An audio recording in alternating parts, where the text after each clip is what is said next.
This video is aimed at getting you ready to engage with the molecular models worksheets, the 3 pages in which we're going to turn two-dimensional Lewis structures into three-dimensional models of molecules. And the end goal is going to be to determine whether a molecule is polar or not by taking that geometry and mapping onto it our understanding of how to determine if a bond is polar, which we did through electronegativity. Now, step 1 is to have a good Lewis structure. And so what I'm going to ask you to do right now is follow along with one go of the process and then stop the video and try the other 2. So as a reminder, our process for coming up with a Lewis structure involved us first counting up all the valence electrons that are present in the molecule that we're looking to build. And so, for instance, with CS2, I've got 4 valence electrons from the carbon, and I've got 6 from each sulfur. So if I add those together, that's going to give me a total of 16.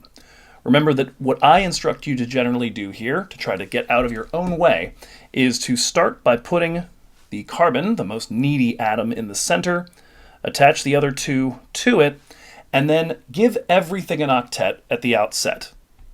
So don't hold back. Just see how many electrons it takes to give everything an octet if you have only single bonds. And what we find here is that when we do that, it requires a total of 20. And that is, of course, 4 more electrons than we are permitted. So that means we're going to need to form 2 more bonds so that we have a little more sharing going on, and we can get everybody their octet without needing all 20 electrons. So remember that the move for that is that I add a double bond, and because that's now made the octets overflowing on both of those atoms, I'm going to knock a lone pair off of each. Notice that that drops me back down to 18 electrons, which means I'm almost there. I need to go one further, and since this is a symmetric molecule, we'll put another bond over on this side and knock the lone pairs off there, and that gives us a good Lewis structure. I'm going to ask you to pause the video and repeat that process for carbonate and for carbon tetrafluoride and see what you get. Now, what we're going to be looking at in this laboratory period is something known as VSEPR theory. VSEPR, we're going to figure out the VSEPR arrangement around each of these. I'm going to go ahead and abbreviate that because otherwise it's going to bleed into my space here. So we'll just say the arrangement. We're going to be coming up with what's called a VSEPR arrangement. VSEPR stands for valence shell.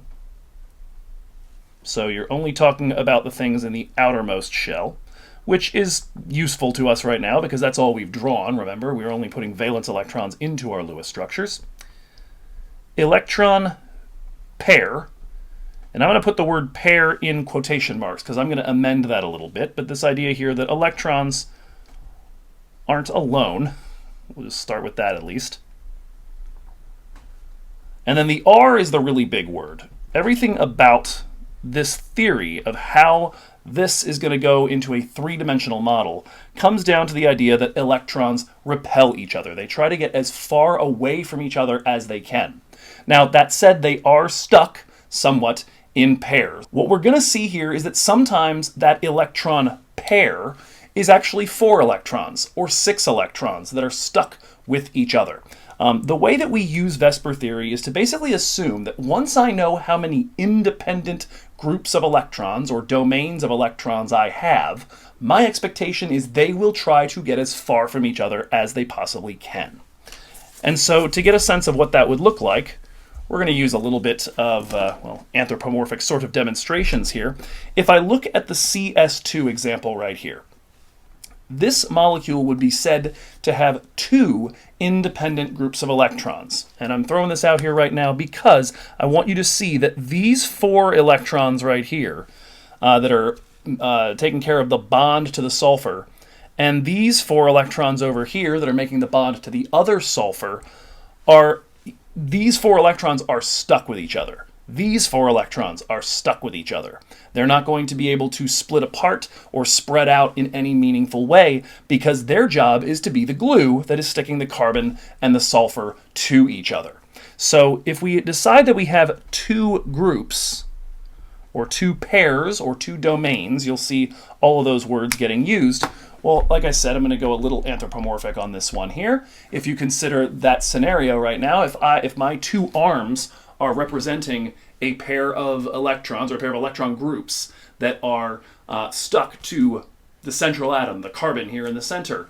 The furthest they can possibly get from each other is 180 degrees, one out one side, one out the other.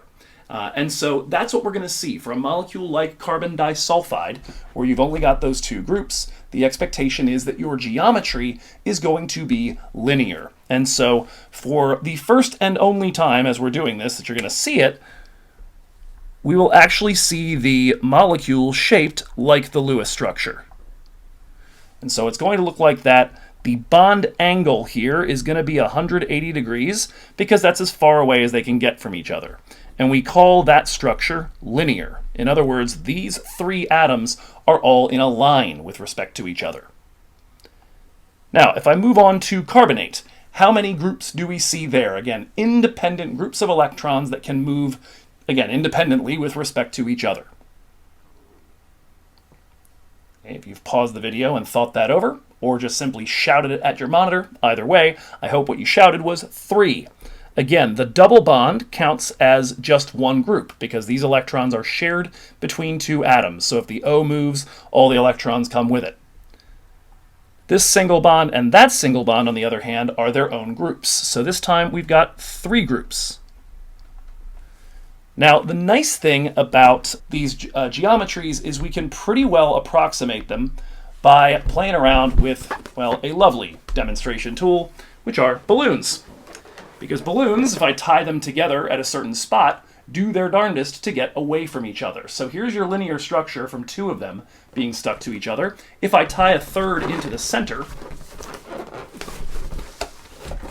which I will do right now, and try to get this thing knotted in there so it stays, ever so slightly challenging, what I wind up with is this. And what I want to point out to you is that it looks somewhat like what we came up with for the Lewis structure, except that if I have this one pointing straight up, notice these two aren't pointing directly left and right. They're pointing slightly downward for both of them. And in fact, if I rotate around, you'll notice that it's pretty darn symmetric, right? As I keep rotating, you can't necessarily tell which one's which, aside from the fact that one of them looks like it might be a smidge darker in its pigmentation. But otherwise, it looks pretty much the same regardless of which one I put on the top.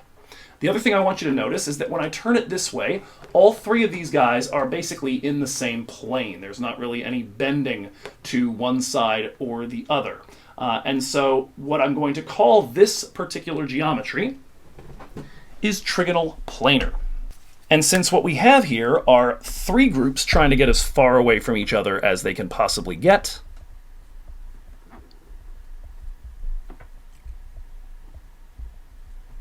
my expectation would be, since they're going to be taking up 360 degrees worth of rotation and dividing that in 3s, that my bond angle this time around will be 120 degrees. Again, the name for this is trigonal planar. And you will see later on that you really do have to write all, all of that.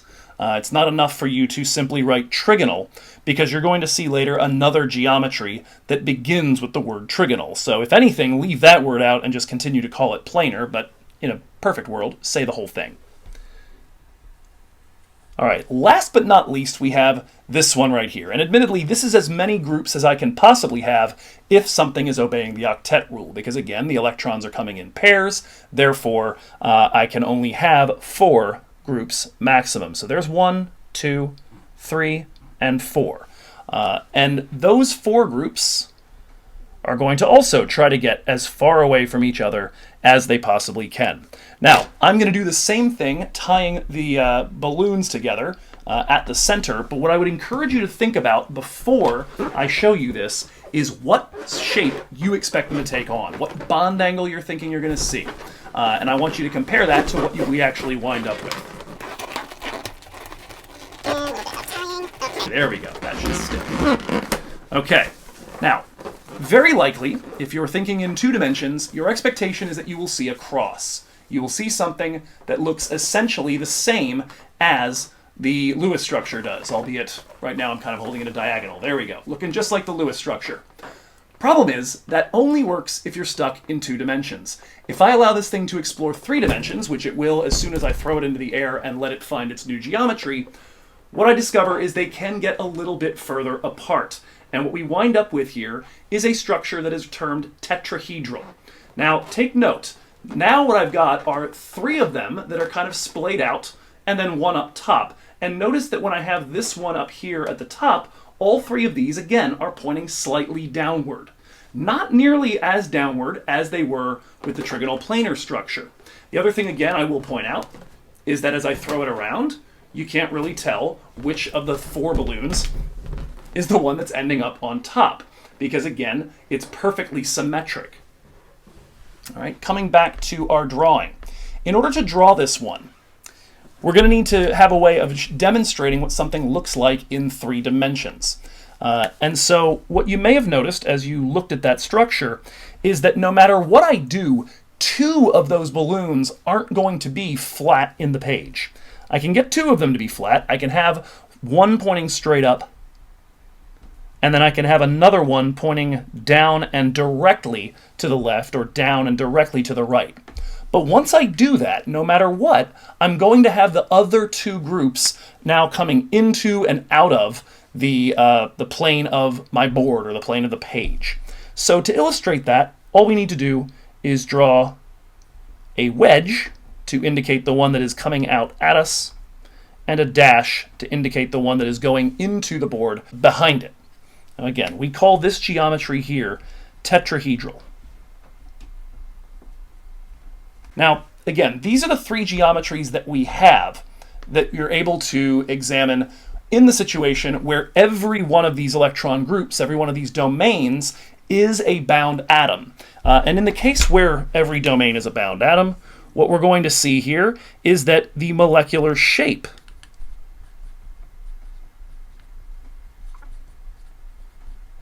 is also these guys right here. By the way, I forgot to note, tetrahedral, the bond angle is going to be 109.5 degrees.